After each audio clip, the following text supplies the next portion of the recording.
Hey guys, tonight we journey into the smoky, sticky, and surprisingly dangerous world of medieval taverns. Those legendary gathering places where ale flowed like rivers, strangers became friends or enemies, and the line between civilization and chaos was as thin as watered-down beer. But forget everything you think you know from fantasy movies and video games. The real medieval tavern was a place where survival meant more than just avoiding the food poisoning. So before you get comfortable, take a moment to like the video and subscribe, but only if you genuinely enjoy what I do here. And let me know in the comments where you're tuning in from and what time it is for you. It's always fascinating to see who's joining us from around the world. Now dim the lights, maybe turn on a fan for that soft background hum, and let's ease into tonight's journey together. Picture this. You're trudging through the muddy streets of 14th century London, your boots squelching through a mixture of horse dung, rotting vegetables, and things you'd rather not identify. The rain has been falling for 3 days straight, turning every road into a river of filth. Your stomach growls with a hunger that gnaws at your very soul, and your throat burns with a thirst that water alone cannot quench. In the distance, through the gray mist and smoke, you see it. A wooden sign creaking in the wind, painted with the crude image of a boar's head or a bunch of grapes. The warm glow of firelight spills from small windows, and the sound of laughter, shouting, and something that might generously be called singing drifts through the heavy wooden door. You've found a tavern.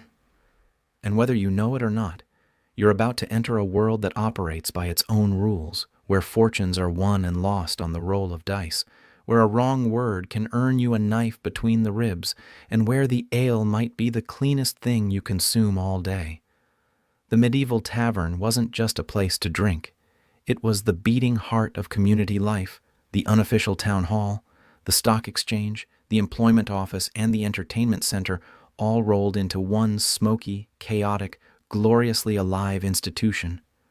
But it was also a place where danger lurked in every shadow, where disease spread faster than gossip, and where the unwary could lose everything they owned before the night was through. Tonight, we're going to pull back the romantic veil that centuries of storytelling have draped over these establishments.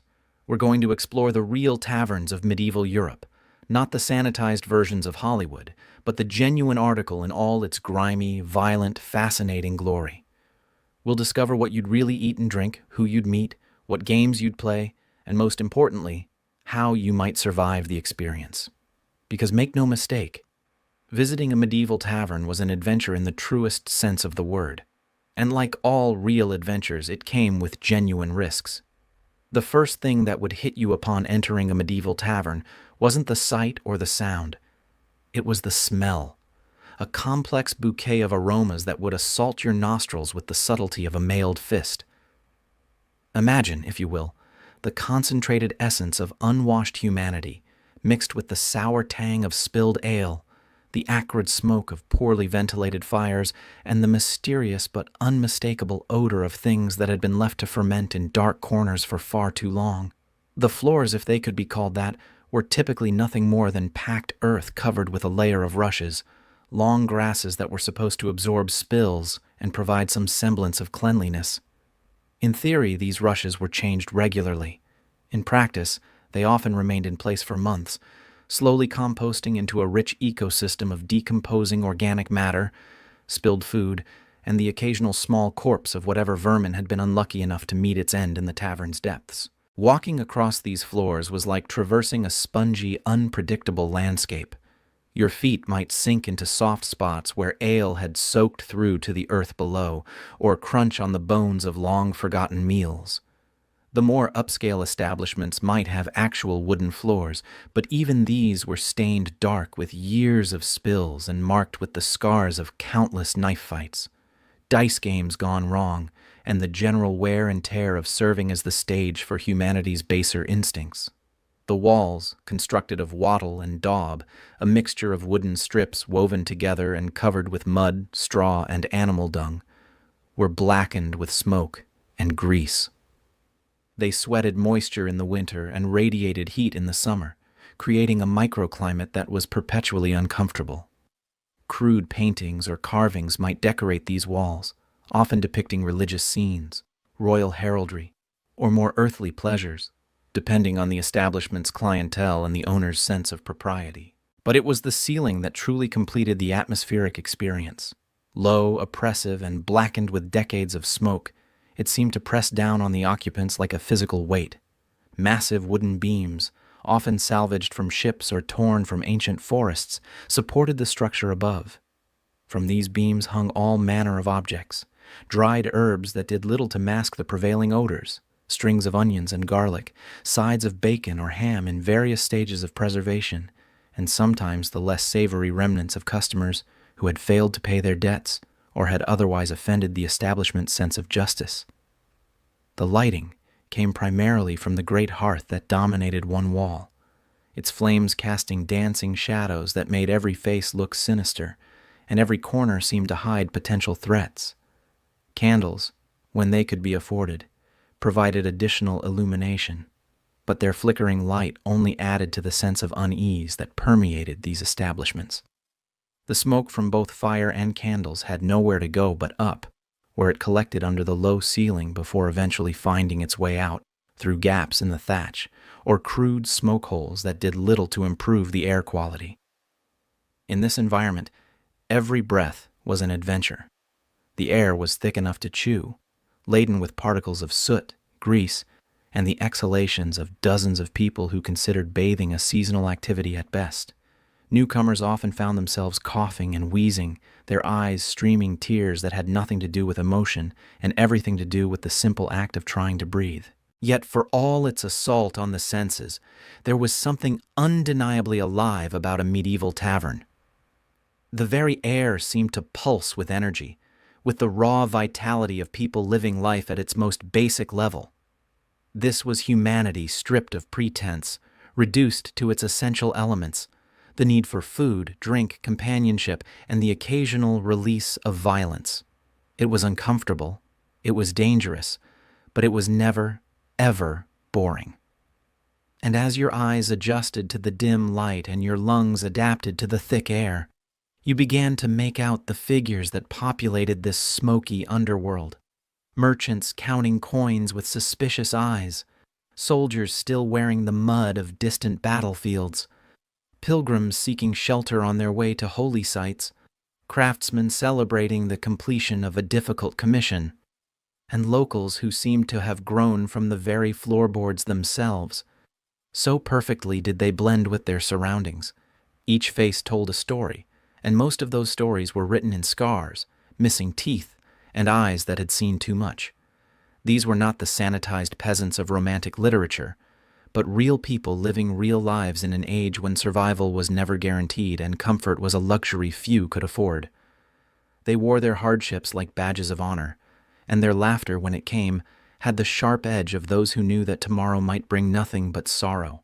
The tavern keeper, usually a man of substantial girth and questionable morals, presided over this chaos like a king over his court. His word was law within these walls, and his justice was swift and often brutal.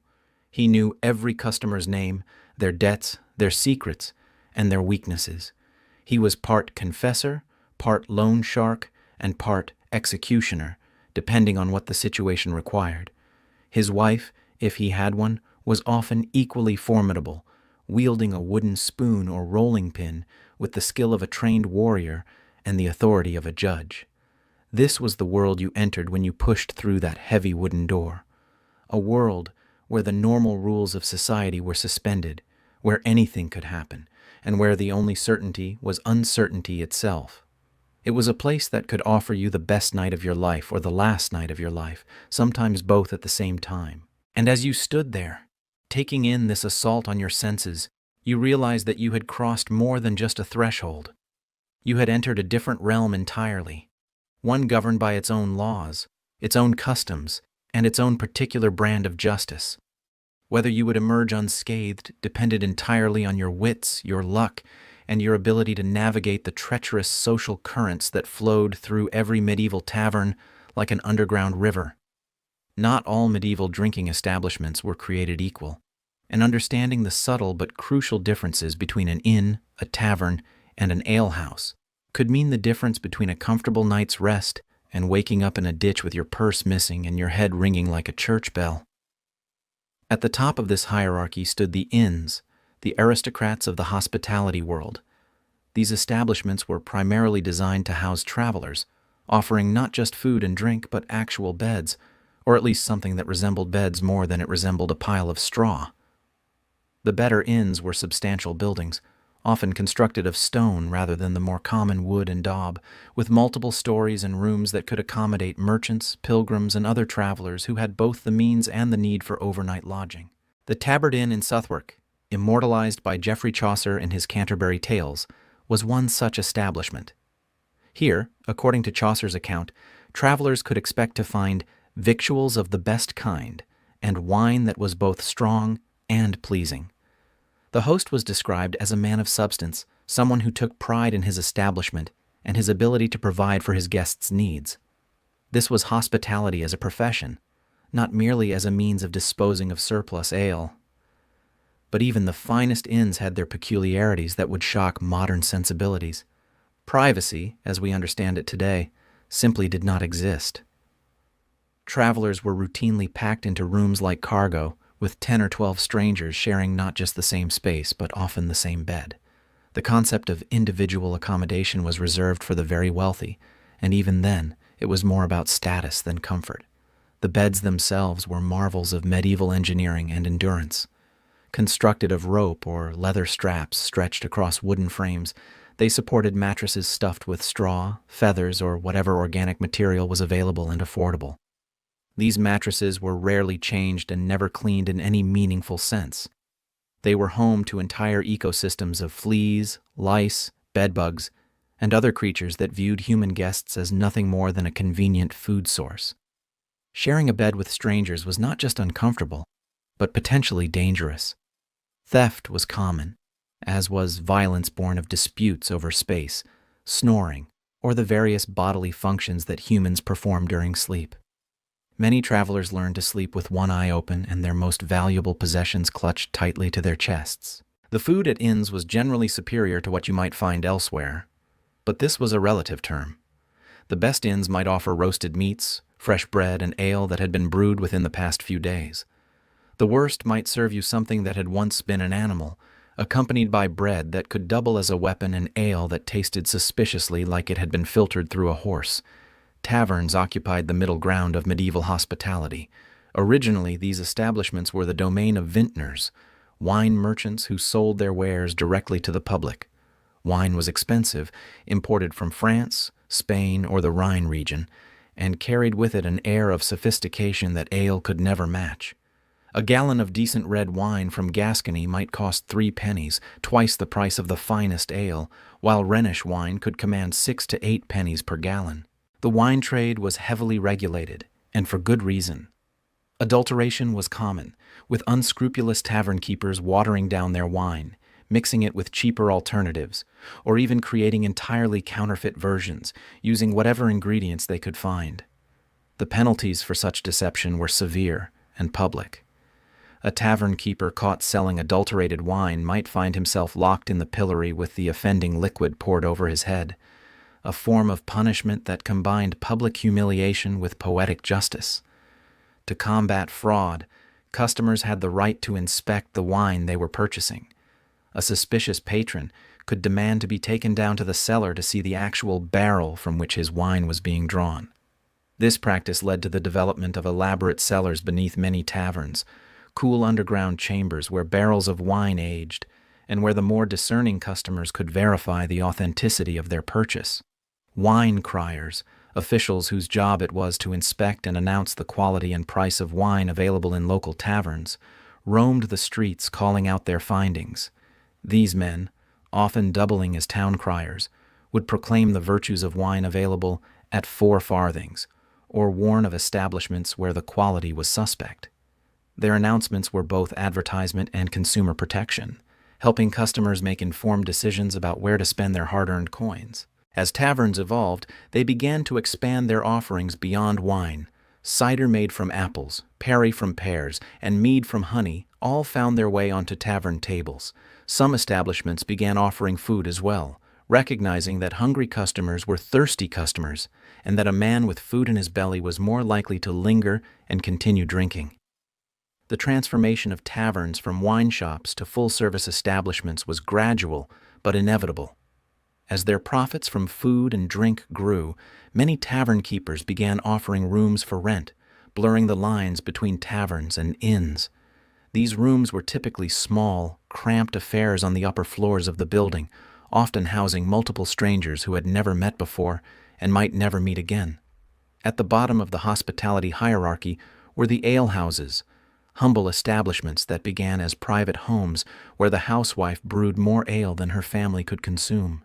These women, known as alewives, would signal the availability of fresh ale by hanging a stick or broom outside their door, a simple but effective form of medieval advertising. Ale was the lifeblood of medieval society, consumed by everyone from infants to the elderly because it was often safer than water. The brewing process, which involved boiling water, killed many of the harmful bacteria that made untreated water dangerous to drink. A typical alewife might brew several times a week, producing ale that would last only a few days before turning sour or developing off flavors. The quality of ale varied enormously from house to house and batch to batch. Some alewives took pride in their craft, producing ale that was clear, flavorful, and properly fermented. Others were less scrupulous, selling ale that was weak, sour, or contaminated with whatever ingredients they had used to stretch their grain supplies. Breadcrumbs, herbs, and even less savory additives might find their way into a batch of ale, either by accident or design. Despite their humble origins, alehouses were subject to strict regulation. The assize of bread and ale, enacted in 1266, tied the price of ale to the price of wheat and established quality standards that all brewers were expected to meet. Ale conners, sworn officials whose job it was to test ale and ensure its quality, made regular rounds of alehouses, sampling the wares and ensuring that customers were getting what they paid for. The punishments for brewing bad ale or charging excessive prices were severe and public. Male brewers who violated the assize might find themselves locked in the pillory, while female brewers faced the trebuchet, not the massive siege engine, but a smaller device designed to dunk the offender repeatedly in the nearest body of water. These punishments served both as deterrent and entertainment, drawing crowds who enjoyed watching the downfall of those who had tried to cheat their neighbors. But alehouses offered more than just drink. They were social centers where news was shared, gossip was exchanged, and business was conducted. A successful alewife might find herself at the center of her community's social network, privy to secrets and scandals that could make or break reputations. She was part bartender, part therapist, and part intelligence broker, roles that required discretion, wisdom, and a thick skin. The atmosphere in an alehouse was typically more relaxed than in a tavern or inn. These were neighborhood establishments where everyone knew everyone else, where credit might be extended to trusted customers, and where disputes were more likely to be settled with words than weapons. But even alehouses had their dangers, and a stranger entering such an establishment might find himself the subject of intense scrutiny and suspicion. Understanding these distinctions was crucial for any medieval traveler. Choose the wrong establishment, and you might find yourself paying inn prices for alehouse quality, or worse, sleeping in a ditch because you couldn't afford the accommodations you had assumed would be available. The wise traveler learned to read the signs, literally and figuratively, that indicated what kind of establishment he was entering and what he could expect to find there. In a world where water could kill you faster than your enemies, alcohol wasn't just a luxury, it was a necessity. The medieval relationship with drink was fundamentally different from our modern understanding, shaped by practical concerns that made sobriety not just unpleasant but potentially fatal. Water, the most basic of human needs, was often the most dangerous thing you could put in your mouth. Rivers served as highways, sewers, and dumping grounds all at once. The Thames in London was a flowing cocktail of human waste, animal carcasses, industrial runoff from tanneries and dye works, and the general detritus of urban life. Wells, when they existed, were frequently contaminated by seepage from nearby cesspits or graveyards. Even rainwater, collected in barrels and cisterns, quickly became breeding grounds for bacteria and parasites. The solution was alcohol. The brewing and fermentation process, which required boiling water and produced ethanol, killed most of the harmful microorganisms that made water dangerous. This wasn't understood in scientific terms. The germ theory of disease was still centuries away. But the practical effects were obvious. People who drank ale, wine, or other fermented beverages were less likely to fall ill with the mysterious stomach ailments that plagued those who relied on water. This led to a society where alcohol consumption began at birth and continued until death. Infants were given weak ale or wine mixed with water. Children drank small beer, a low-alcohol beverage that provided calories and hydration without causing intoxication. Adults consumed stronger versions throughout the day, not to get drunk, but to stay alive and healthy. The brewing of ale was primarily women's work, a domestic skill passed down from mother to daughter like cooking or weaving. An alewife's reputation rested on her ability to produce consistent, flavorful ale that would keep her family and customers healthy and satisfied. The process was both art and science, requiring knowledge of grain quality, water sources, fermentation timing, and the dozens of variables that could turn a promising batch into undrinkable swill. The basic ingredients were simple: malted barley, water, and thyme. The barley was soaked until it began to sprout, then dried to halt the germination process. This malting converted the grain starches into fermentable sugars. The malted barley was then mashed with hot water to extract these sugars, creating a sweet liquid called wort. Wild yeasts in the air would begin fermentation naturally, converting the sugars into alcohol and carbon dioxide. But simplicity in ingredients didn't mean simplicity in execution. The quality of the barley affected everything. Grain that had been damaged by rain, frost, or pests would produce inferior ale. The water source was crucial. Some wells produced ale with off flavors, while others seemed to enhance the brewing process. The temperature during mashing and fermentation could make the difference between success and failure, and medieval brewers had no thermometers to guide them, relying instead on experience and intuition. Hops, which would later become essential to beer brewing, were not widely used in medieval England until the 15th century. Instead, brewers relied on a mixture of herbs and spices called grute to flavor and preserve their ale. Bog myrtle, yarrow, heather, and dozens of other plants might be added to give ale its distinctive taste and to help it keep longer. Some of these additives had psychoactive properties, adding an extra dimension to the drinking experience that modern beer lacks. The result was a beverage that bore little resemblance to modern beer. Medieval ale was cloudy, often thick enough to chew, and had a complex flavor profile that might include notes of herbs, spices, and whatever else the brewer had decided to add. It was typically consumed within a few days of brewing, before it could turn sour or develop off flavors. The alcohol content varied widely, from the weak, small beer given to children to stronger versions that could leave a grown man senseless. Wine occupied a different niche in medieval society. Where ale was the drink of the common people, wine carried connotations of sophistication, wealth, and religious significance. The Christian Church's use of wine in communion gave it a sacred quality that ale could never match, while its higher cost made it a status symbol for those who could afford it. England's wine came primarily from its continental possessions and trading partners. Gascon wine from southwestern France was the most common, a red wine that was relatively affordable and traveled well. Rhenish wine from the German regions along the Rhine was more expensive but prized for its quality. Spanish and Portuguese wines were exotic luxuries, while the sweet wines of Greece and the eastern Mediterranean were reserved for the very wealthy. The wine trade was international commerce at its most complex. Merchants had to navigate not just the physical challenges of transportation. Wine could spoil, freeze, or turn to vinegar during long journeys, but also the political and economic obstacles created by wars, tariffs, and trade disputes. A barrel of wine that left Bordeaux in perfect condition might arrive in London as expensive vinegar if the journey took too long or the weather was unfavorable. Wine merchants, known as vintners, were among the wealthiest and most influential members of medieval society. They maintained extensive networks of contacts across Europe, financed trading expeditions, and often served as informal bankers and diplomats. The Vintners' Company in London was one of the most powerful guilds, with the authority to regulate wine quality, set prices, and punish those who violated trade standards. but wine's prestige made it a target for fraud. Unscrupulous merchants might water down their wine, mix expensive varieties with cheaper ones, or create entirely counterfeit wines using whatever ingredients they could find. Alum, honey, herbs, and even more dangerous substances might be added to mimic the color, flavor, or effects of genuine wine.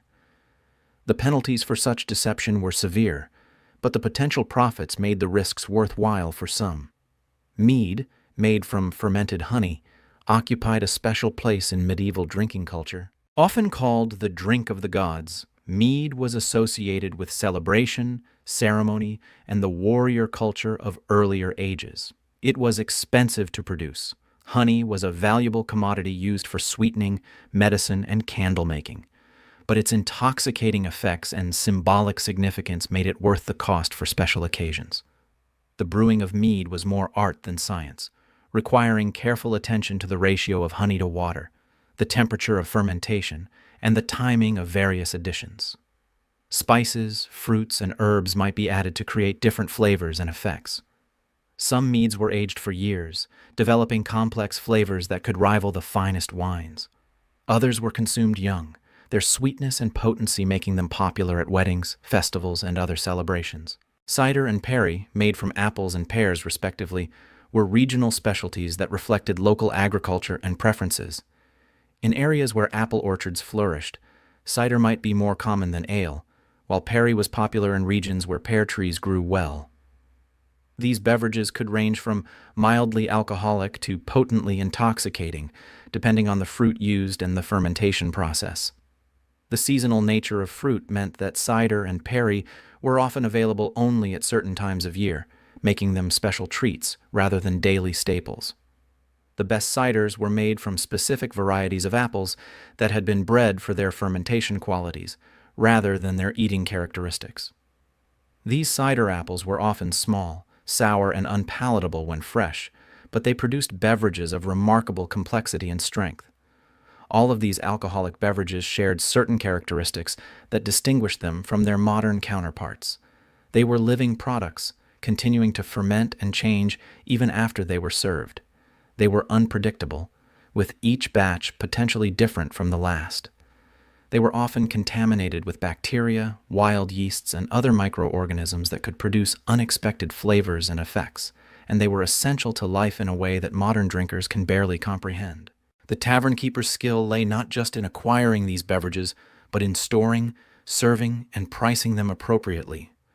A good tavern keeper knew which barrels were at their peak, which were beginning to turn, and which should be sold quickly before they became undrinkable. He understood the preferences of his customers, the seasonal variations in supply and demand, and the delicate balance between profit and reputation that determined his success or failure. If the drink in medieval taverns was questionable, the food was often downright dangerous. Yet for many people, the tavern meal was the best they could hope for. A hot, filling dish that might contain actual meat and vegetables, served in portions generous enough to satisfy even the hardiest appetite. The centerpiece of tavern cuisine was pottage, a thick stew that could contain virtually anything edible and quite a few things that weren't. The concept was simple. Take a large cauldron, fill it with water or broth, add whatever ingredients were available, and let it simmer until everything was tender enough to eat. The result was a dish that was different every day, sometimes different every hour, as new ingredients were added to replace what had been served. The perpetual stew, or hunter's pot, was the ultimate expression of this philosophy. A cauldron would be kept simmering constantly, with new ingredients added as old ones were consumed. In theory, this created a continuously evolving dish that never ran out and never repeated itself exactly. In practice, it created a breeding ground for bacteria and a repository for ingredients of questionable origin and dubious freshness. The base of most pottages was grain, barley, oats, wheat, or whatever was cheapest and most available. This provided bulk and calories, turning what might otherwise be a thin broth into a substantial meal. Vegetables were added when available: onions, leeks, cabbage, turnips, carrots, and whatever else could be found in the market or foraged from the countryside. Meat, when it appeared in pottage, was often of uncertain origin and questionable quality. Beef, pork, mutton, and chicken were the most common, but rabbit, deer, and other game might find their way into the pot when available.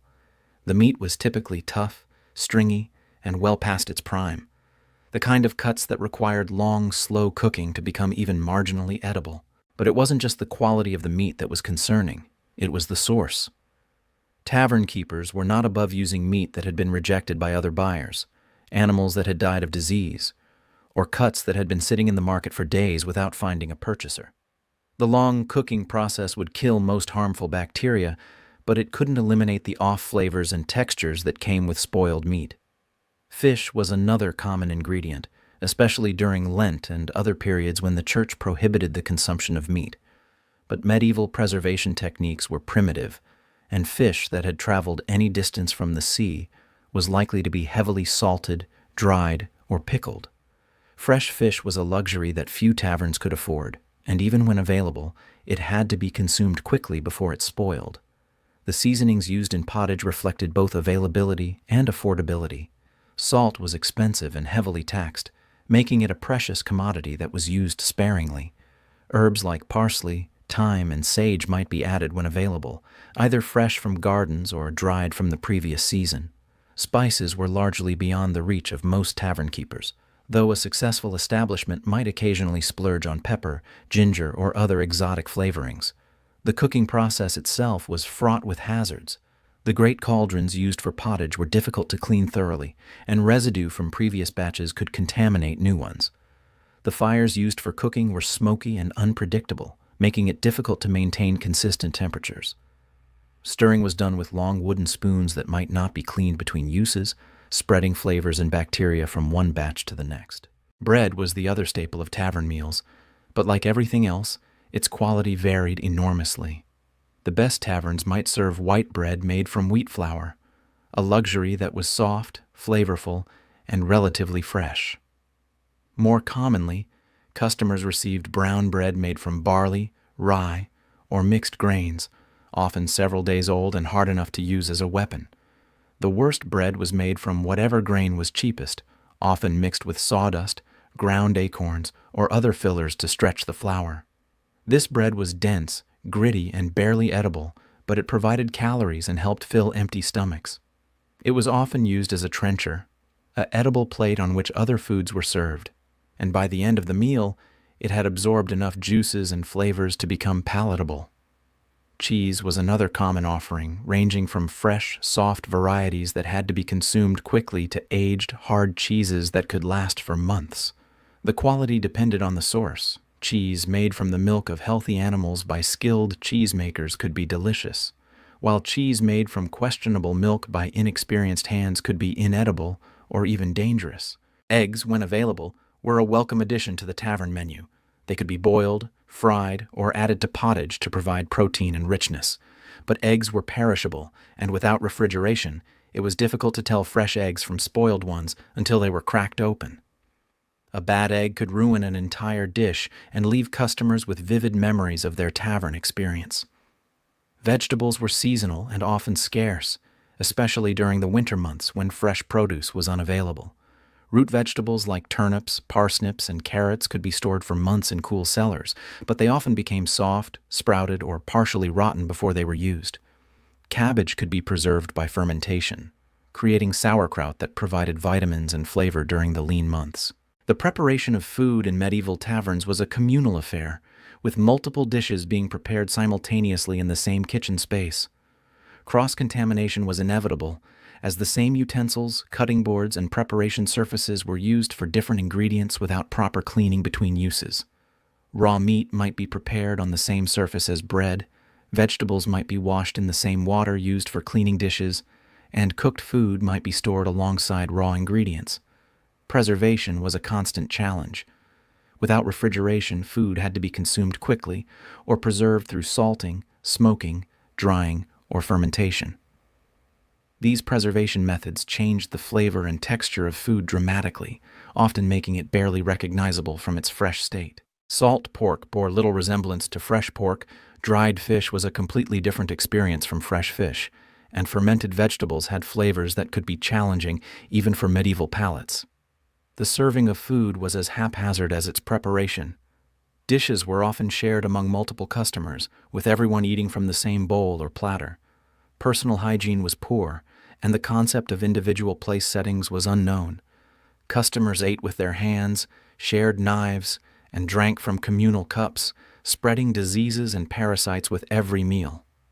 Despite all these challenges, tavern food served an important social and nutritional function. For many people, especially those living in cities, the tavern meal was their primary source of hot, cooked food. It provided calories, protein, and at least some vitamins and minerals that might be lacking in their regular diet. It was also a social experience, bringing people together around shared tables and creating opportunities for conversation, business, and community building. The successful tavern keeper understood that food was about more than just nutrition. It was about hospitality, comfort, and the creation of an atmosphere that would keep customers coming back. A bowl of well-made pottage, served hot and accompanied by fresh bread and good ale, could transform a cold, wet, miserable day into something bearable. It might not have been gourmet cuisine, but it was sustenance for both body and soul. Step into any medieval tavern, and you'd find yourself surrounded by a cast of characters that would make a modern crime novelist weep with envy. These weren't the sanitized peasants and noble knights of romantic literature, but real people living on the margins of society, each with their own story, their own agenda, and their own particular brand of danger. The merchants were perhaps the most visible and vocal of the tavern's regular patrons. These men, and they were almost exclusively men, traveled the dangerous roads between towns and cities, carrying goods, news, and often substantial amounts of coin. They were natural storytellers, regaling anyone who would listen with tales of distant markets, exotic goods, and the perils of the road. But beneath their jovial exteriors lay sharp minds constantly calculating profit and loss, and eyes that missed nothing of value. A successful merchant in a medieval tavern was like a walking advertisement for prosperity, dressed in fine clothes, sporting jewelry that proclaimed his wealth, and speaking with the confidence of a man who had seen the world beyond the village boundaries. But this display of wealth made him a target for every cut-purse, confidence man, and outright robber in the establishment. Smart merchants traveled in groups, hired guards, and kept their most valuable possessions hidden. But even the most cautious could find themselves relieved of their goods by a clever thief or a well-planned ambush. The less successful merchants were often more dangerous than their prosperous counterparts. Desperate men with failing businesses, mounting debts, and families to feed were capable of almost anything. They might sell goods they didn't own, promise deliveries they couldn't make, or enter into partnerships with criminals to recoup their losses.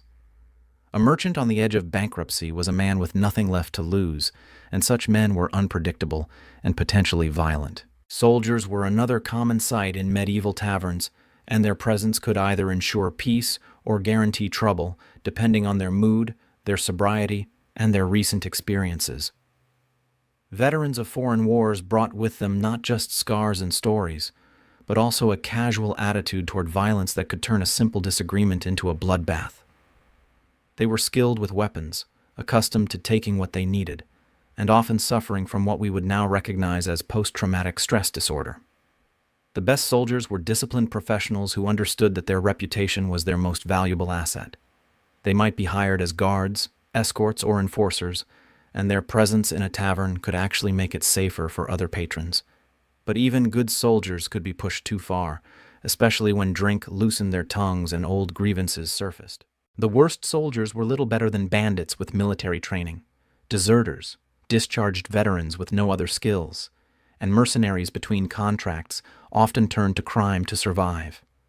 They knew how to fight, how to kill, and how to intimidate, making them formidable opponents for anyone foolish enough to cross them. A tavern full of unemployed soldiers was a powder keg waiting for a spark. Pilgrims represented a different kind of danger, not physical violence, but moral corruption. These supposedly holy travelers were often the most worldly people in the tavern, having seen more of life than the local residents could imagine. Some were genuine seekers of spiritual enlightenment, but others were using pilgrimage as an excuse for adventure, escape from legal troubles, or simply an extended vacation from the responsibilities of home. The Canterbury Tales gives us a vivid picture of medieval pilgrims, and it's not always flattering. Chaucer's pilgrims include a corrupt pardoner selling fake relics, a summoner who takes bribes to overlook sins, and a wife of Bath who has buried 5 husbands and is looking for number 6. These were people who understood how to manipulate religious sentiment for personal gain, and they were often more dangerous than the obvious criminals because they hid their true nature behind a facade of piety. Craftsmen and artisans formed another significant group in the tavern population. These skilled workers, blacksmiths, carpenters, weavers, potters, and dozens of other trades, were the backbone of medieval economy. They were generally more prosperous than common laborers, but less wealthy than successful merchants, occupying a middle ground that made them both envied and resented by those above and below them on the social ladder. Guild membership gave craftsmen a certain status and protection, but it also created rivalries and conflicts that could spill over into violence. Different guilds competed for customers, disputed territorial boundaries, and fought over the right to practice certain trades. A tavern might become neutral ground where these disputes could be settled, or it might become a battlefield where old grudges were settled with fists and knives. The most dangerous craftsmen were those who had been expelled from their guilds or who practiced their trades without proper authorization. These men had skills but no legitimate way to use them, making them natural recruits for criminal enterprises.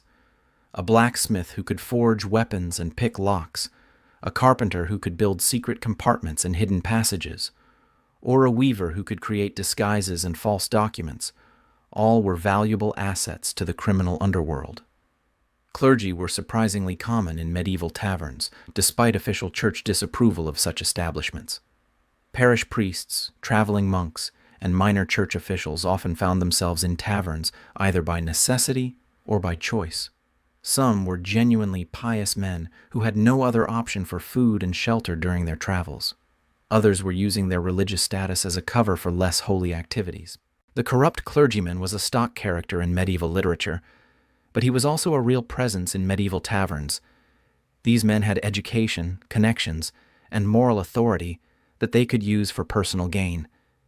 They might sell false indulgences, perform illegal marriages, or provide sanctuary to criminals in exchange for payment. Their presence in a tavern could legitimize the establishment in the eyes of some customers, while making others deeply suspicious. Women in medieval taverns occupied a complex and often dangerous position. The alewives who ran many establishments were businesswomen in their own right, but they were also vulnerable to accusations of witchcraft, adultery, or other crimes that could destroy their reputations and their livelihoods. Serving wenches faced constant harassment and the threat of sexual violence, while prostitutes operated in a legal gray area that left them at the mercy of both customers and authorities. But medieval women were not passive victims. Many were skilled in the use of knives, poisons, and other weapons, and they were often more ruthless than their male counterparts when threatened. A tavern keeper's wife might be the real power behind the establishment, using her knowledge of customers' secrets and weaknesses to maintain order and extract payment. Female criminals often used their supposed weakness and innocence as weapons, luring victims into traps or manipulating men into doing their bidding.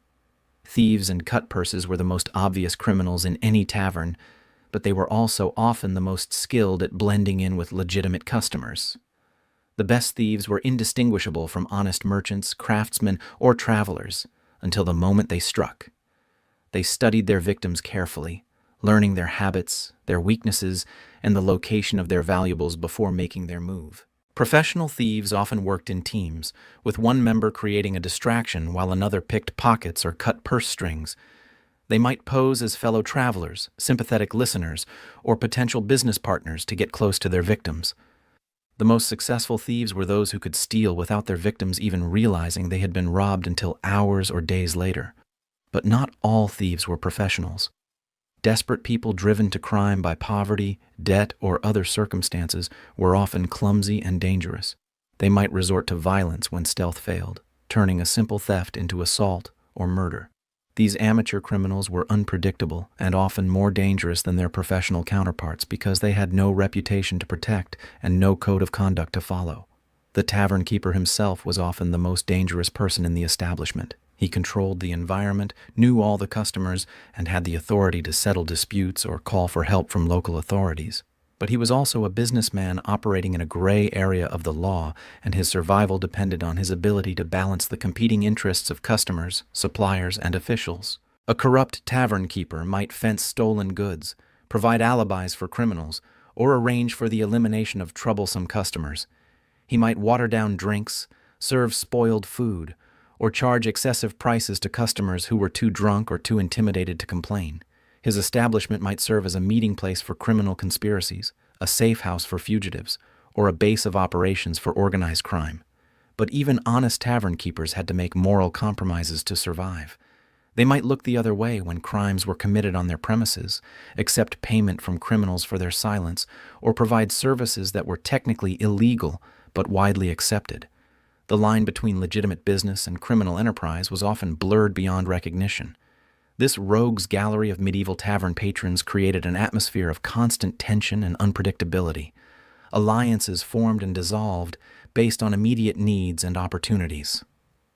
Trust was a luxury that few could afford, and betrayal was always just a drink away. In this environment, survival depended on one's ability to read people quickly, assess threats accurately, and respond appropriately to changing circumstances. The social dynamics of the medieval tavern were complex and ever-shifting. Status, wealth, and power were constantly being negotiated and renegotiated through subtle displays of dominance, submission, and alliance. A single misunderstood gesture, an ill-timed joke, or a perceived slight could escalate into violence that might leave several people dead and the survivors facing charges of murder. Yet for all its dangers, the medieval tavern served an important social function. It was one of the few places where people from different social classes, professions, and backgrounds could interact on relatively equal terms. A merchant might share a table with a craftsman, a soldier might drink with a priest, and a noble might find himself gambling with a thief. These interactions, however brief and superficial, helped to break down some of the rigid social barriers that characterized medieval society. The tavern was also a place where information flowed freely.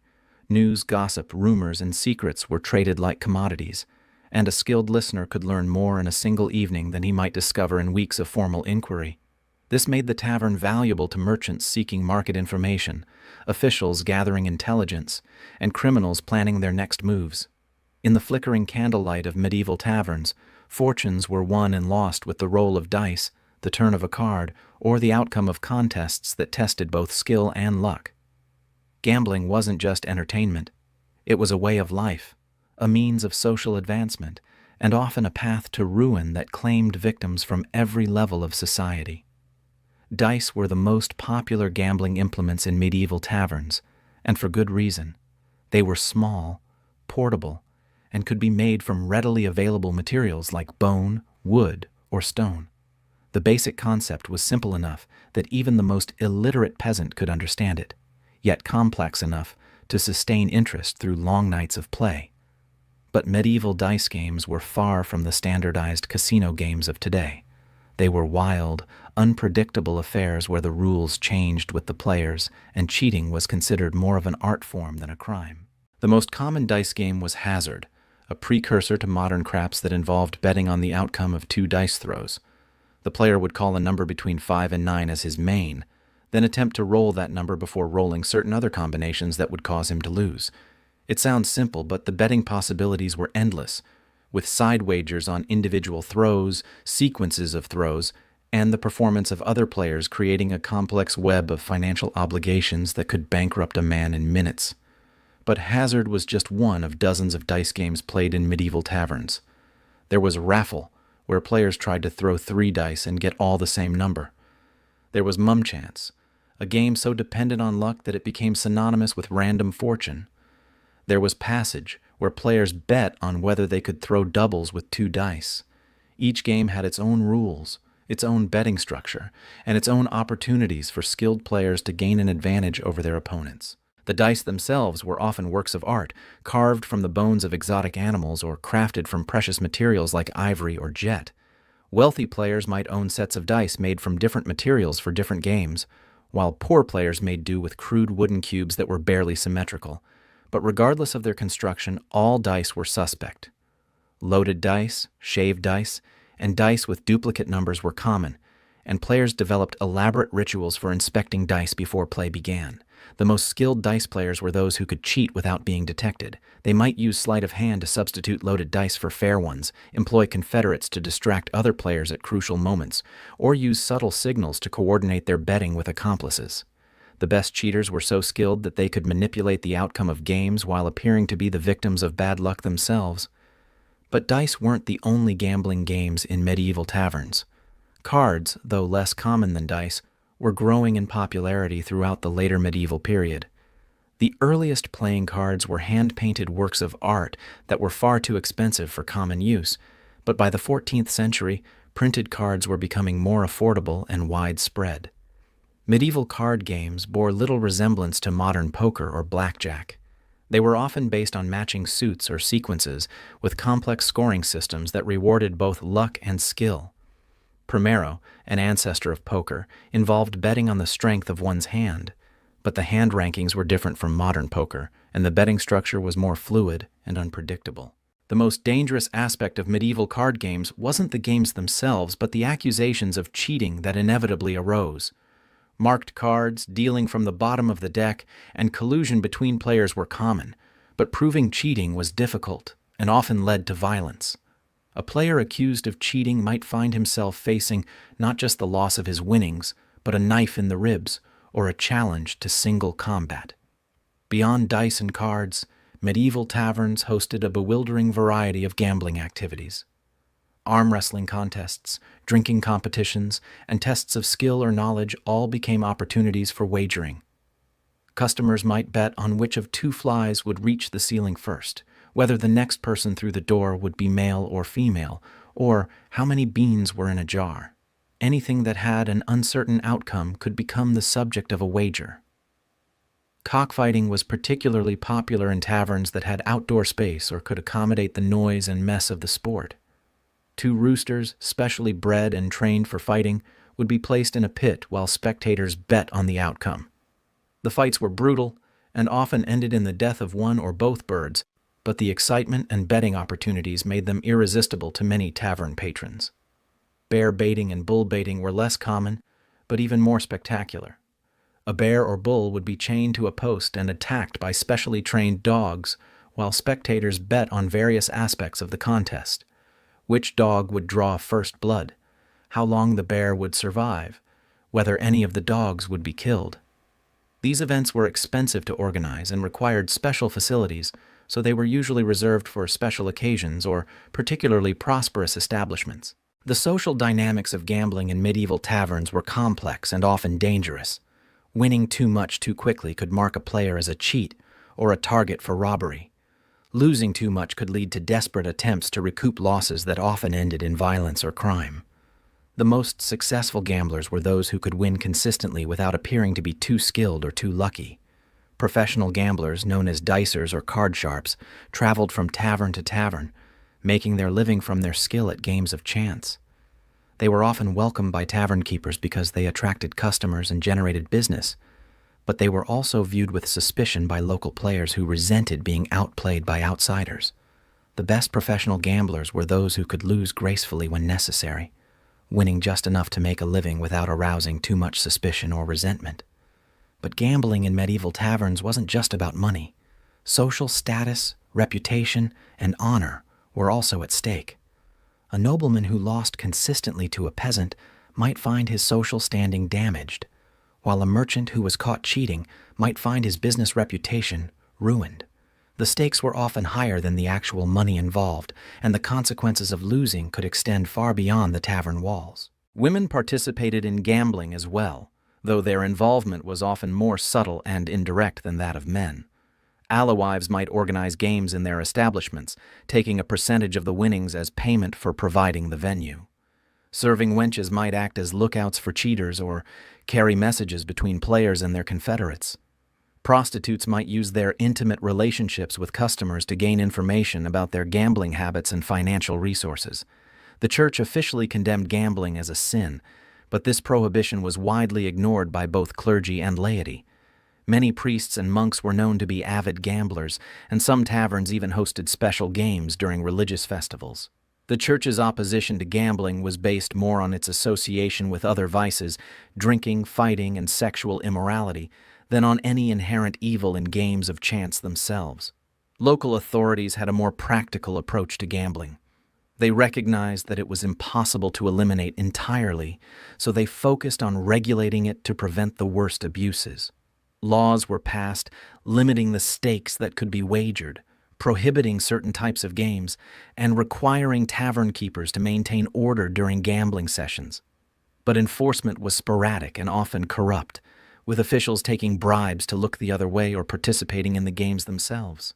The economic impact of gambling on medieval society was significant. Large sums of money changed hands regularly, creating winners and losers whose fortunes could change overnight. Successful gamblers might use their winnings to invest in legitimate businesses, while losers might be forced to sell their possessions, borrow money at usurious rates, or turn to crime to pay their debts. Gambling debts were a particular problem because they were often not legally enforceable. A man who lost money gambling might simply refuse to pay, leaving his creditors with no legal recourse. This led to the development of informal enforcement mechanisms, threats, violence, and social ostracism that were often more effective than legal remedies, but also more dangerous for all involved. The psychology of gambling in medieval taverns was shaped by the harsh realities of medieval life. For most people, life was a constant struggle against poverty, disease, and early death. Gambling offered the possibility, however remote, of escaping these constraints through a single lucky throw of the dice or turn of the cards. It was a form of hope, however irrational, that tomorrow might be better than today. But gambling also reflected the medieval understanding of fate and fortune.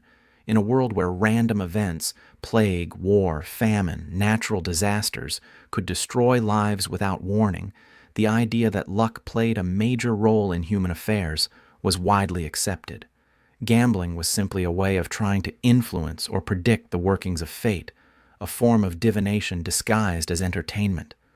The rituals and superstitions surrounding gambling in medieval taverns were elaborate and deeply ingrained. Players might carry lucky charms, perform specific rituals before throwing dice, or refuse to play on certain days or under certain conditions. Dice might be blessed by priests, cards might be stored in special containers, and gaming tables might be consecrated with holy water or marked with protective symbols. These superstitions weren't just quaint customs. They were serious attempts to influence the outcome of games through supernatural means. In a world where magic and religion were intertwined with daily life, the idea that spiritual forces could affect the fall of dice or the turn of cards was perfectly reasonable.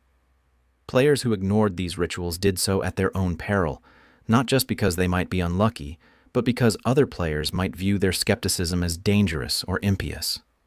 The language of gambling permeated medieval culture, providing metaphors and expressions that are still used today. To cast the die meant to make an irrevocable decision, while the die is cast indicated that events had been set in motion that could not be stopped. A dicey situation was one where the outcome was uncertain, while someone who was on a roll was experiencing a streak of good luck. These linguistic connections reflected the central role that gambling played in medieval life. It wasn't just a pastime or a vice. It was a fundamental part of how people understood and interacted with the world around them. The tavern was where this understanding was tested, refined, and sometimes shattered by the cruel realities of chance and human nature. Violence in medieval taverns wasn't an aberration. It was an integral part of the social fabric, as expected and inevitable as the sunrise. In a world where might often made right and personal honor was worth more than life itself, the tavern served as both pressure valve and proving ground for the aggressive impulses that simmered beneath the surface of medieval society. The causes of tavern violence were as varied as the people who frequented these establishments. A perceived slight, a disputed debt, a woman's honor, a political disagreement, or simply too much ale could spark a confrontation that might end in bloodshed. But understanding the triggers was less important than understanding the culture that made violence not just acceptable, but often necessary for survival and social standing. Honor was the currency of medieval society, and it was a currency that could be devalued by a single moment of perceived cowardice or disrespect. A man who allowed himself to be insulted without response might find his reputation permanently damaged, affecting not just his social standing, but his ability to conduct business, attract a wife, or command respect from his peers. In this context, violence wasn't just an option. It was often the only option for maintaining one's place in society. The weapons available in medieval taverns were limited by law and custom, but creativity and desperation could turn almost anything into an instrument of death. Knives were the most common weapons, carried by virtually everyone for eating and general utility. These weren't the small table knives of modern times, but substantial blades capable of inflicting serious wounds. A skilled knife fighter could kill an opponent in seconds, while even an amateur could cause significant damage in the close quarters of a crowded tavern. Swords were less common in taverns, partly because they were expensive and partly because they were often restricted by law to members of the nobility and military. But when swords did appear in tavern fights, the results were usually spectacular and bloody. The confined space of a tavern made sword fighting particularly dangerous for bystanders, as wild swings could easily strike innocent customers or cause structural damage to the building. More commonly, tavern fighters made do with improvised weapons. Wooden stools became clubs, pottery shards became cutting implements, and even eating utensils could be pressed into service as weapons. The heavy pewter or wooden tankards used for drinking ale were particularly effective as bludgeons, capable of crushing skulls or breaking bones with a single well-placed blow. The fighting styles employed in medieval taverns were brutal and practical, focused on ending conflicts quickly rather than demonstrating skill or following rules of chivalry. Grappling, gouging, biting, and kicking were all acceptable tactics, and fighters often aimed for vulnerable areas like the eyes, throat, and groin. The goal wasn't to wound or disable an opponent, but to kill or incapacitate him before he could do the same to you. Group fights were particularly chaotic and dangerous. What might start as a dispute between two individuals could quickly escalate into a general melee involving dozens of people. Alliances formed and dissolved in seconds as customers chose sides based on personal relationships, ethnic loyalties, or simple proximity to the action. In these situations, survival often depended more on luck than skill, as fighters struggled to avoid being overwhelmed by multiple opponents or struck by flying objects. The role of women in tavern violence was complex and often underestimated by modern observers. While women were less likely to engage in direct physical confrontation, they were often the instigators of violence, using their relationships with men to manipulate conflicts for their own benefit. A woman might encourage her lover to fight a rival, provide weapons or information to one side in a conflict, or use accusations of sexual impropriety to destroy an enemy's reputation. When women did engage in physical violence, they were often more vicious and unpredictable than their male counterparts. Female tavern keepers were known for their ability to maintain order through a combination of intimidation and violence, wielding rolling pins, ladles, and other kitchen implements with deadly efficiency. Serving wenches learned to defend themselves against unwanted advances using whatever weapons were at hand, and their intimate knowledge of the tavern's layout gave them significant advantages in close combat. The aftermath of tavern violence was often as dangerous as the violence itself. Wounded fighters might die from their injuries days or weeks later, turning what had seemed like a minor altercation into a case of murder. Families and friends of the injured or killed might seek revenge, creating cycles of violence that could persist for generations. Legal authorities might become involved, leading to trials, executions, or other forms of official punishment that could destroy entire families. The economic consequences of tavern violence were also significant. Property damage from fights had to be repaired or replaced, often at considerable expense. Injured customers might be unable to work, affecting their ability to pay debts or support their families. Dead customers obviously couldn't pay their bills, leaving tavern keepers to absorb the losses. The reputation of a tavern where violence was common might suffer, driving away customers and reducing profits. But violence also served important social functions in medieval taverns. It was a way of establishing and maintaining social hierarchies, with stronger or more skilled fighters earning respect and deference from their peers. It was a form of entertainment for spectators, who might bet on the outcome of fights or simply enjoy the excitement of watching others risk their lives. It was a method of dispute resolution in a society where formal legal mechanisms were often unavailable or ineffective. The rituals surrounding tavern violence were as important as the violence itself. Challenges might be issued according to specific formulas, with particular words or gestures that carried precise meanings. The choice of weapons, the location of the fight, and the presence or absence of witnesses all had significance that went beyond the immediate practical considerations. These rituals helped to legitimize violence and distinguish between acceptable and unacceptable forms of aggression. Professional fighters, including soldiers, mercenaries, and others whose livelihood depended on their combat skills, brought a different dynamic to tavern violence. They were often more skilled and experienced than ordinary customers, but they were also more likely to escalate conflicts beyond what the situation warranted. A professional fighter might see a tavern brawl as an opportunity to demonstrate his skills or enhance his reputation, leading to unnecessarily brutal or prolonged conflicts. The weapons and fighting techniques used by professionals were often superior to those employed by amateurs, but they were also more likely to result in serious injuries or deaths. A mercenary who had learned to fight on battlefields might not understand the unwritten rules that governed tavern violence, leading to conflicts that went far beyond what local customs considered appropriate. The seasonal patterns of tavern violence reflected the rhythms of medieval life. Violence was more common during certain times of year, harvest festivals, religious holidays, and market days, when people had more money to spend on drink and more reasons to gather in large numbers. Winter months, when people were confined indoors and tensions ran high, also saw increased levels of violence. The time of day also affected the likelihood and severity of tavern violence. Early evening fights were often relatively minor affairs, settled quickly before they could escalate. But as the night wore on and customers became more intoxicated, conflicts became more serious and more likely to result in permanent injury or death. The hours just before dawn were particularly dangerous, as exhausted, drunk, and emotionally volatile customers were most likely to resort to extreme violence. The legal response to tavern violence varied widely depending on the jurisdiction, the social status of those involved, and the severity of the injuries inflicted. Minor fights might be ignored entirely by authorities, especially if no one was seriously injured and the participants were willing to settle their differences privately. More serious violence might result in fines, imprisonment, or even execution, particularly if the victim was a person of high social standing or if the violence was seen as threatening public order. But the legal system's response to tavern violence was often inconsistent and corrupt. Wealthy or well-connected individuals might escape punishment for serious crimes, while poor or unpopular defendants might face severe penalties for minor offenses. Witnesses might be intimidated or bribed, evidence might be destroyed or fabricated, and judges might be influenced by personal relationships or financial considerations.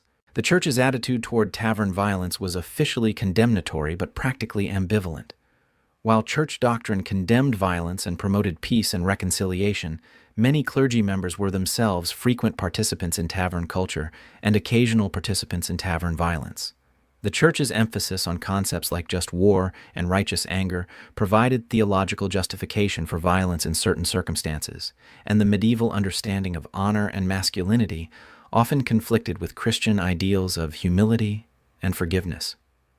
The medical treatment available for victims of tavern violence was primitive and often more dangerous than the original injuries. Wounds might be cleaned with wine or vinegar, sewn shut with whatever thread was available, and treated with herbal remedies of questionable effectiveness. Broken bones were set without anesthesia, and amputations were performed with crude tools and no understanding of antiseptic procedures. Many victims of tavern violence died not from their original injuries, but from infections, blood loss, or complications arising from inadequate medical treatment. Those who survived might be permanently disabled, affecting their ability to work and support themselves and their families. The long-term consequences of tavern violence thus extended far beyond the immediate participants, affecting entire communities and generations. The psychological impact of tavern violence on both participants and witnesses was significant but poorly understood in medieval times. What we would now recognize as post-traumatic stress disorder was common among those who had experienced or witnessed serious violence, but it was often attributed to moral weakness, divine punishment, or supernatural influences. The lack of effective treatment for psychological trauma meant that the effects of violence could persist for years or even decades. Despite all these negative consequences, violence remained an integral part of tavern culture throughout the medieval period. It was too deeply embedded in the social, economic, and psychological structures of medieval society to be eliminated by law, religion, or social pressure.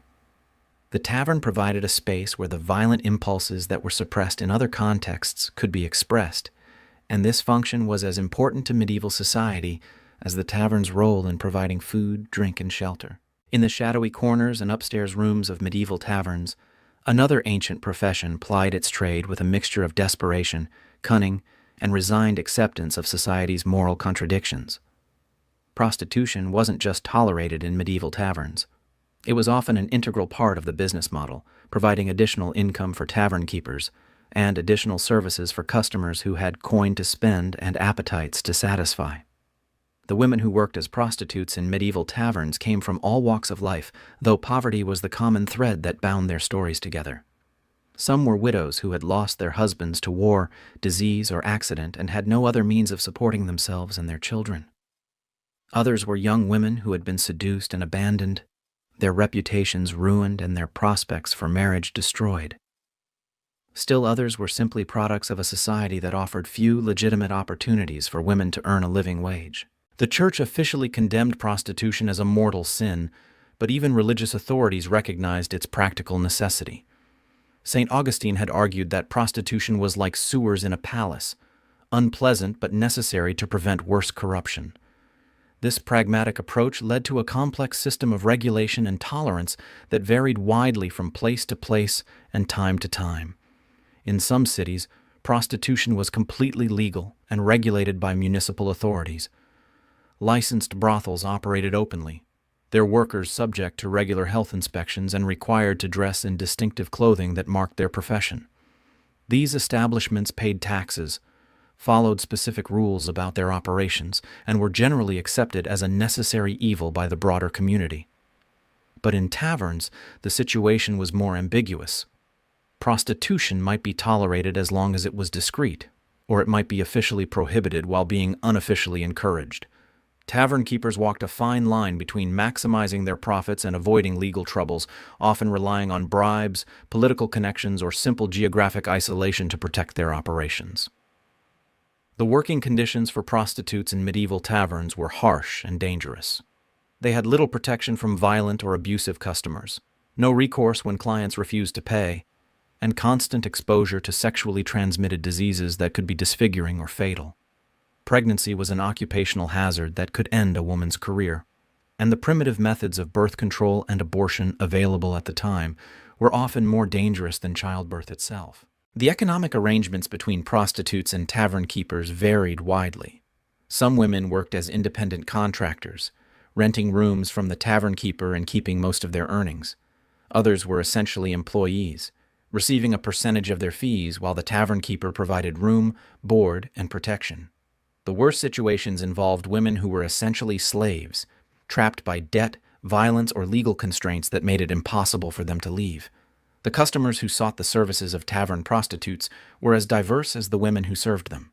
Merchants traveling far from home, soldiers on leave from military campaigns, craftsmen celebrating successful business deals, and local men seeking variety or excitement all contributed to the demand for commercial sex. The anonymity of the tavern environment made it easier for men to engage in behavior that might be socially unacceptable in their home communities. The prices charged for sexual services varied based on the woman's appearance, age, and reputation, as well as the specific services requested and the economic conditions of the local area. A young, attractive woman in a prosperous city might command prices that would support her comfortably, while an older woman in a poor rural area might barely earn enough to survive.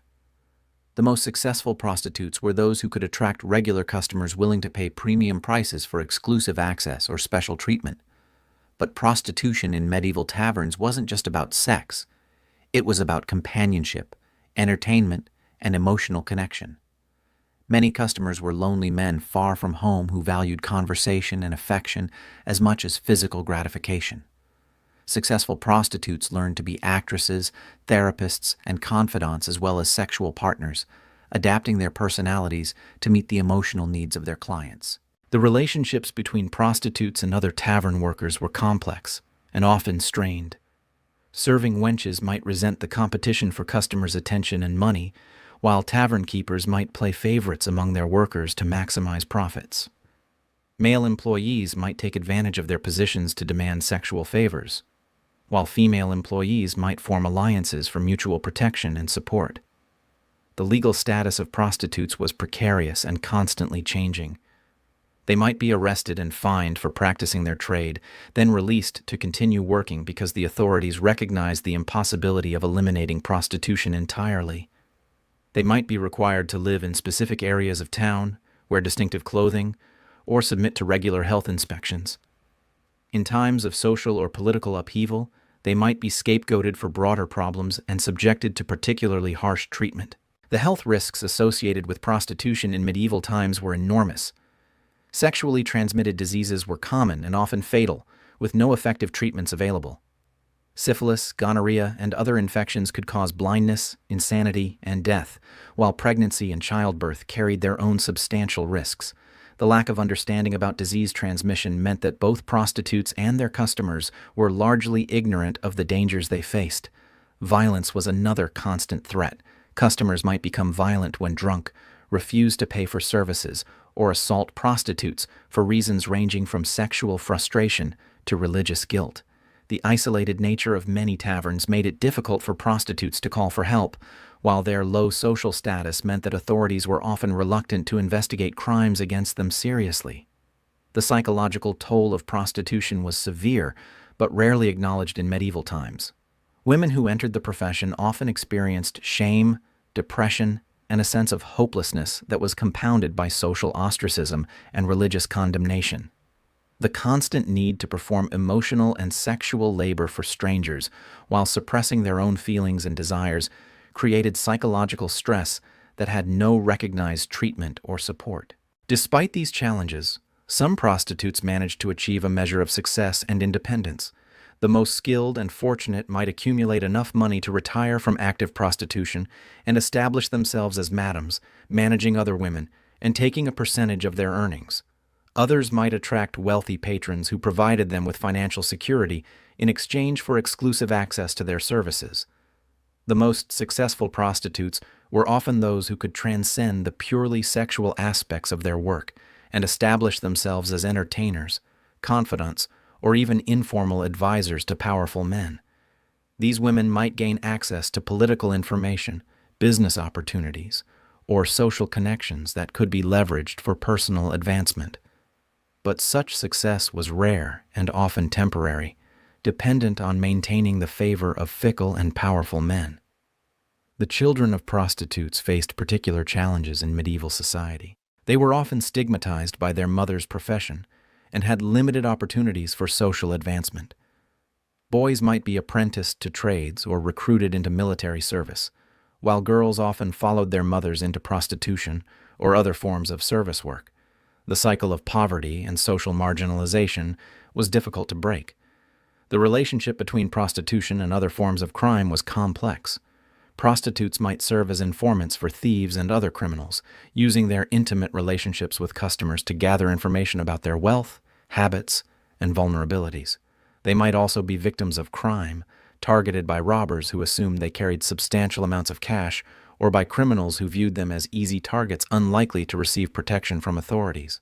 The seasonal patterns of prostitution in medieval taverns reflected broader economic and social cycles.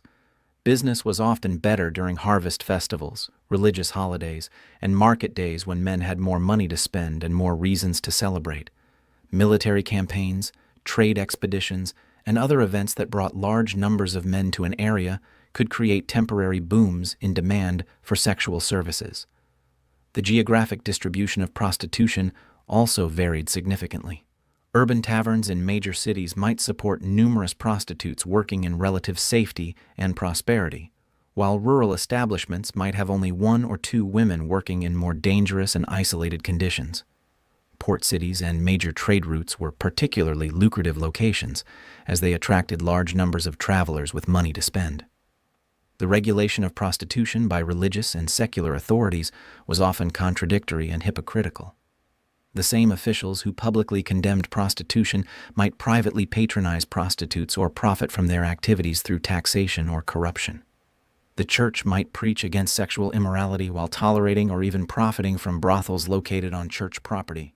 The impact of prostitution on medieval society extended far beyond the individuals directly involved. It affected marriage patterns, family structures, and social relationships in ways that were often subtle but significant. The availability of commercial sex might reduce pressure on unmarried women to engage in premarital sex, but it might also reduce men's incentives to marry and establish families. The economic impact of prostitution was also significant. It represented a substantial underground economy that generated income for women, tavern keepers, and various intermediaries, while also creating demand for goods and services ranging from clothing and cosmetics to food and lodging. The money spent on prostitution might otherwise have been saved or spent on other goods and services, affecting the broader economy in complex ways. The cultural impact of prostitution was perhaps most significant of all.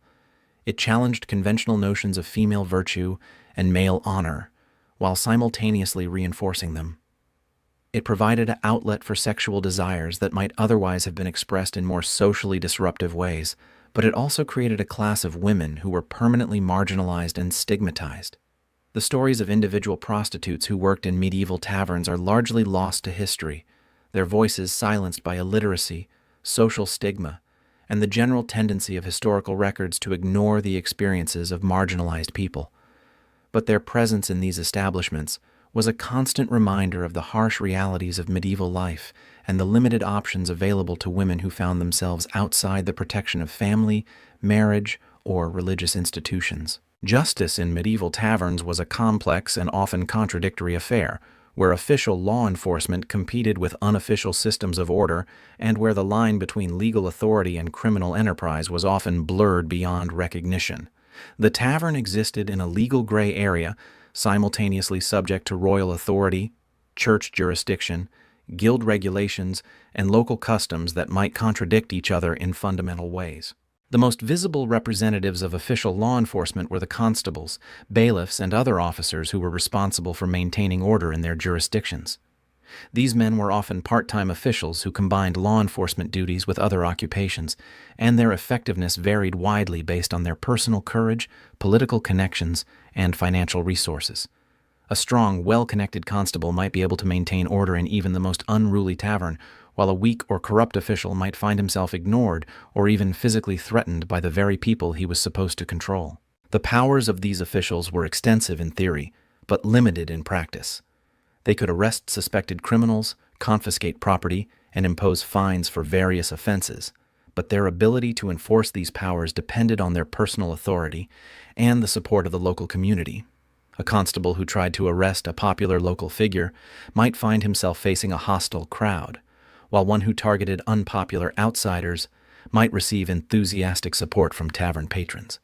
The crimes that law enforcement officials were most concerned with in taverns were those that threatened public order or royal authority. Treason, sedition, and other political crimes were taken very seriously, as were violent crimes that resulted in serious injury or death. Property crimes like theft and fraud were also prosecuted, though the effectiveness of enforcement varied widely based on the value of the stolen goods and the social status of the victims. But many activities that would be considered criminal today were either legal or tolerated in medieval taverns. Gambling was officially prohibited in many jurisdictions but widely practiced and rarely prosecuted. Prostitution might be regulated rather than banned, with officials more concerned about taxation and health issues than moral considerations. Even violence might be overlooked if it was seen as a legitimate response to provocation or if the participants were willing to settle their differences privately. The church had its own system of law enforcement that operated parallel to secular authorities. Canon law governed many aspects of medieval life, including marriage, sexual behavior, and religious observance, and church officials had the authority to investigate and punish violations of these laws. Taverns were particular targets of church enforcement because they were associated with many activities that the church considered sinful: drinking, gambling, prostitution, and violence. Church officials might conduct raids on taverns, arresting customers for various moral offenses and imposing penances or fines as punishment. They might also pressure secular authorities to close establishments that were seen as particularly problematic, or to impose stricter regulations on tavern operations. But the church's enforcement efforts were often hampered by the same practical limitations that affected secular authorities: limited resources, competing priorities, and the difficulty of changing deeply ingrained social behaviors. The guild system provided another layer of law enforcement that affected tavern operations. Guilds had the authority to regulate their members' business practices, set prices and quality standards, and punish violations of guild rules. Tavern keepers who were guild members might find themselves subject to guild discipline for various offenses, while those who operated outside the guild system might face harassment or boycotts organized by guild members. The most effective form of law enforcement in medieval taverns was often the informal system of social control exercised by the tavern keeper and regular customers. A strong tavern keeper could maintain order through a combination of personal authority, physical intimidation, and economic incentives, while regular customers might police each other's behavior to protect their favorite establishment from official interference. This informal system of justice operated according to its own rules and procedures, which might bear little resemblance to official legal processes. Disputes might be settled through negotiation, compensation, or ritualized combat, with the tavern keeper serving as judge, jury, and executioner.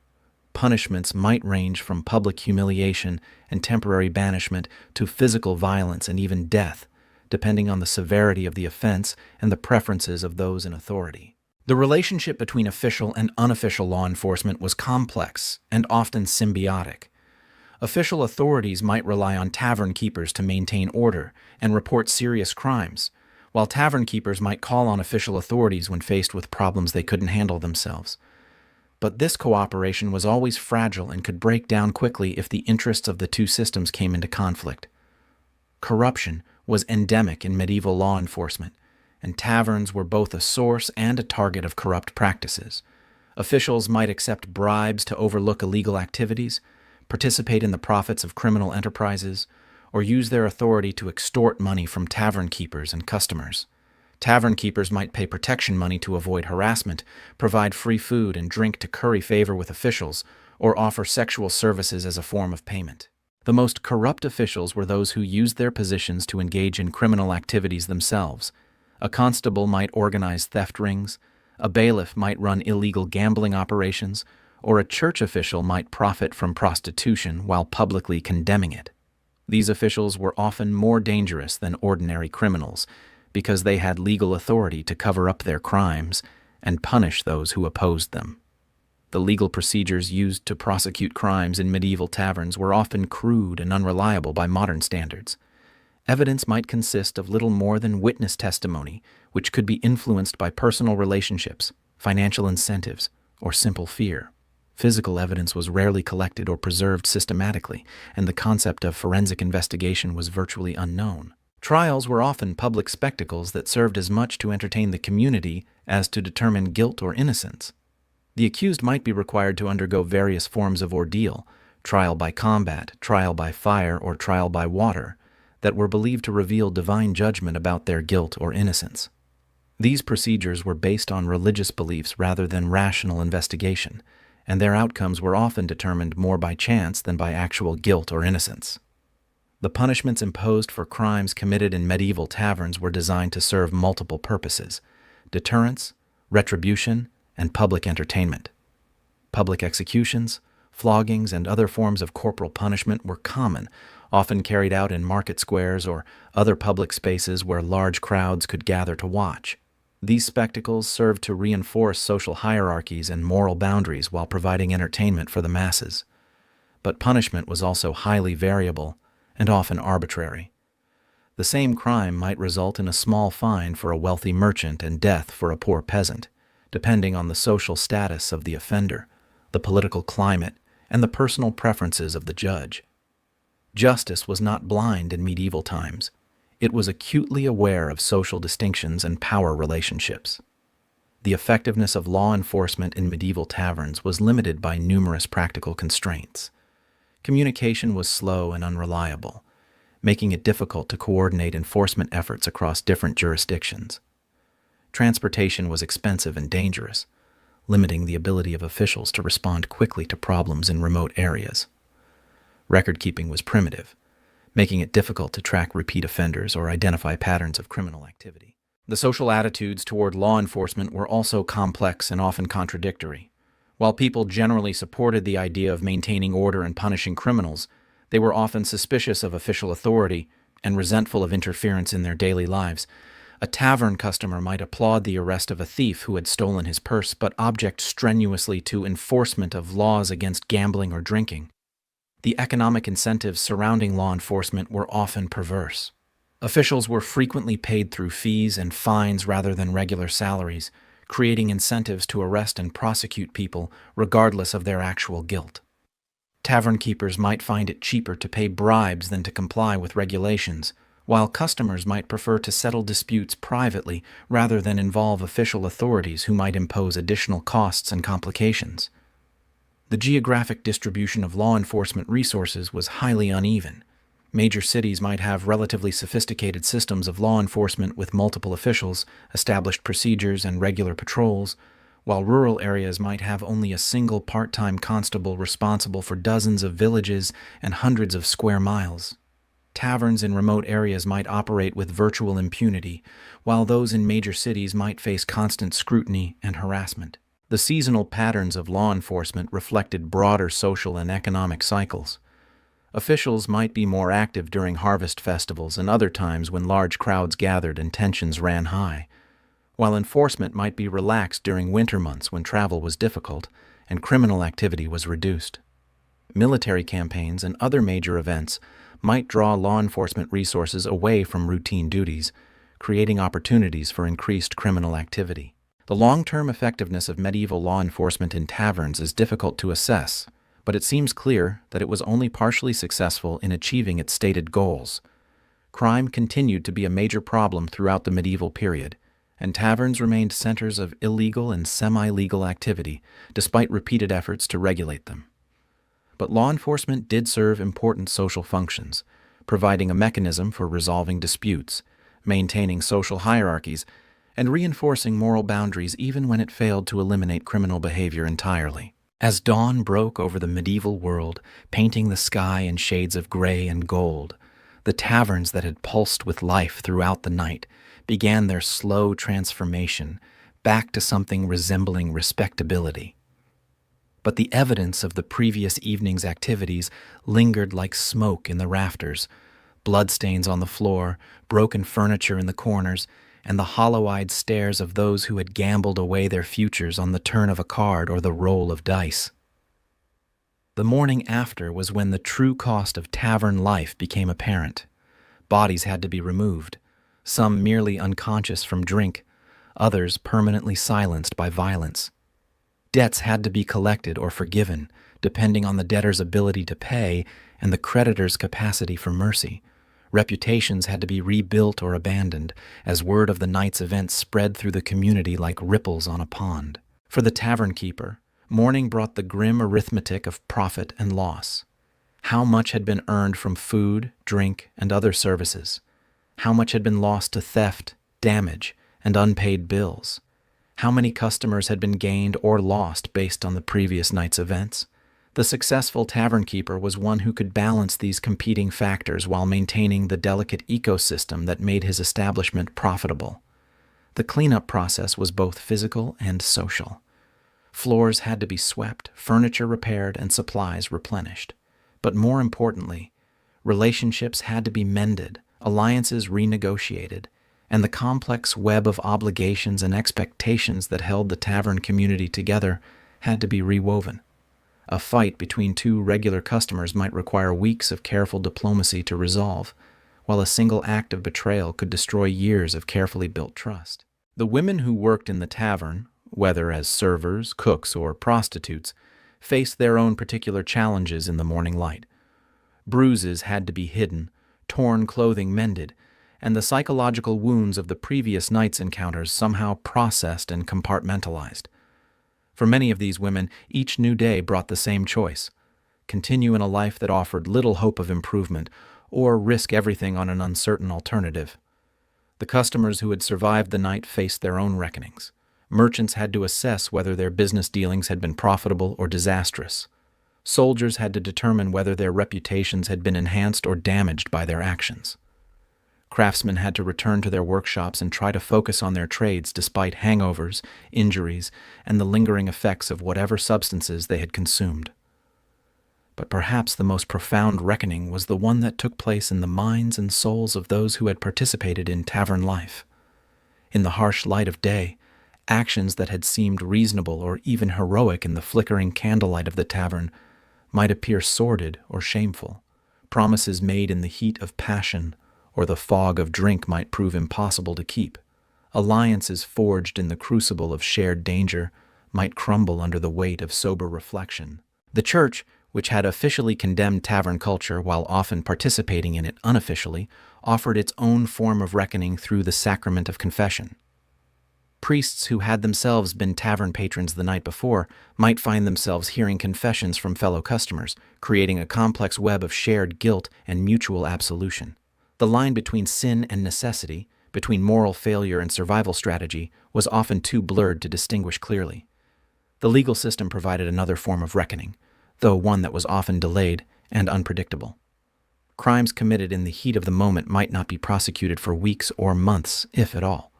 Witnesses might disappear, evidence might be destroyed, and the political climate might change in ways that affected the likelihood of prosecution. Justice, when it came, might bear little resemblance to what modern observers would consider fair or appropriate.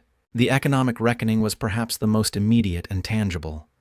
Debts incurred during a night of gambling or drinking had to be paid, often with interest and penalties that could quickly spiral out of control. Property lost in wagers had to be surrendered, sometimes including items that were essential for the loser's livelihood. Families might find themselves impoverished by a single night's poor decisions, while others might discover unexpected windfalls that could change their circumstances dramatically. The social reckoning was more subtle but equally important. Reputations built over years could be destroyed in a single evening, while others might be enhanced by displays of courage, generosity, or skill. Marriage prospects might be improved or ruined based on behavior in the tavern, and business relationships might be strengthened or severed based on perceived loyalty or betrayal. The psychological reckoning was perhaps the most complex of all. The medieval mind was not equipped with modern concepts of trauma, addiction, or mental health, but the effects of tavern life on the human psyche were nonetheless real and significant. The constant exposure to violence, the pressure to maintain social standing through displays of aggression or recklessness, and the use of alcohol and other substances to cope with the harsh realities of medieval life all took their toll on mental and emotional well-being. For some, the tavern represented a form of escape from the grinding poverty, social oppression, and limited opportunities that characterized medieval life for the majority of the population. It offered a space where normal social rules were suspended, where a peasant might drink with a nobleman, where a woman might exercise power and influence, where luck and skill could triumph over birth and breeding. But this escape came at a cost that many were unable or unwilling to pay. The cycle of tavern life was relentless and self-perpetuating. Each night brought new customers seeking the same things that had drawn their predecessors: food, drink, companionship, excitement, and the possibility of changing their circumstances through luck or skill. Each morning brought the same reckonings, the same attempts to make sense of what had happened and to prepare for what was to come.